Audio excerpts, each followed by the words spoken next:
You were born with fire in your soul, a mind capable of creating worlds, of shaping destiny, of turning thought into reality. But somewhere along the way, that fire was smothered, not by death, but by comfort, not by tragedy, but by acceptance of a life far smaller than the one you were meant to live. Napoleon Hill once said, "The majority of people are dead before they are buried." And he wasn't speaking about the body, he was speaking about the mind. He meant those who stopped thinking for themselves, who surrendered their imagination, who gave up their right to dream in exchange for safety. The tragedy isn't that life ends too soon. The tragedy is that most people stop living long before it ends. Look around you.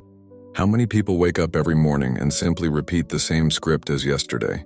They dress the same, eat the same, complain about the same things, follow the same routines, and yet wonder why nothing changes. They aren't living, they're existing. They've become machines powered by fear, not purpose. Hill understood something few ever do. The mind that is not used becomes a prison. And most people build that prison themselves. Brick by brick, excuse by excuse.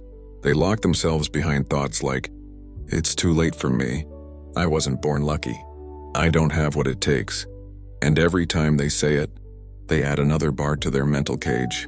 But the truth, the painful, liberating truth, is that every single human being starts with potential. The only difference between the few who live and the many who merely exist is desire. Hill called it the starting point of all achievement. Desire, that burning obsession that refuses to die even when the world tries to drown it. If you've ever felt that spark, that whisper in your chest saying, "There's more to life than this," that's your soul trying to wake you up. That's life trying to remind you that you are not meant to be ordinary. But the world doesn't want you awake. The world rewards obedience, not originality. It wants you distracted, tired, compliant, because a man who thinks is dangerous, a woman who dreams is unstoppable, and a person who refuses to conform becomes a force that society cannot control. That's why most people die before they're born, because the moment they start to think differently, the world shames them. Be realistic, play it safe. Don't stand out. And little by little, their fire fades. By the time they reach adulthood, they're not living their own lives. They're living the lives others designed for them. They choose careers to impress people they don't like. They buy things they don't need.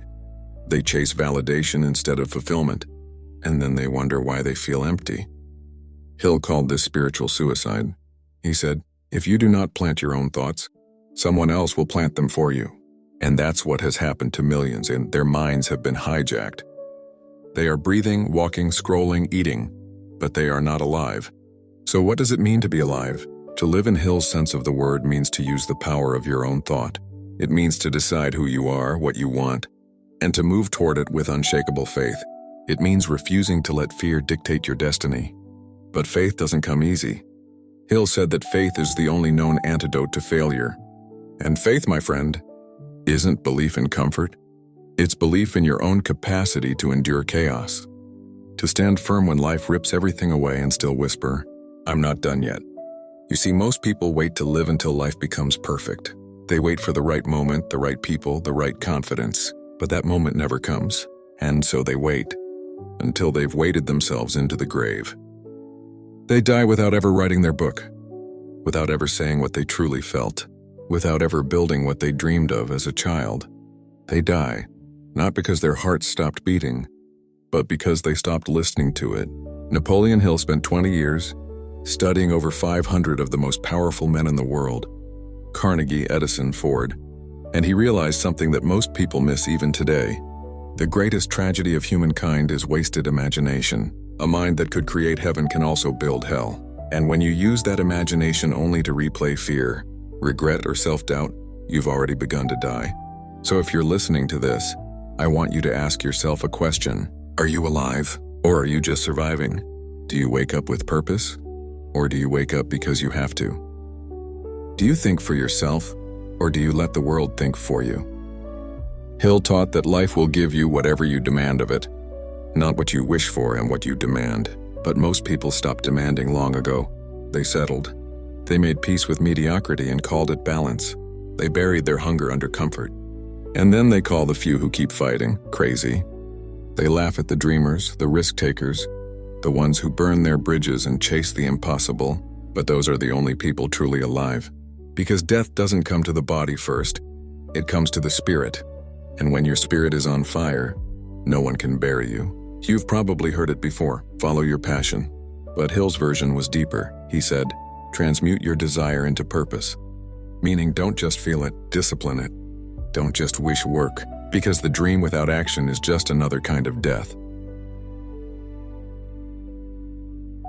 Every day, people kill their potential with small choices. They scroll instead of study. They gossip instead of grow.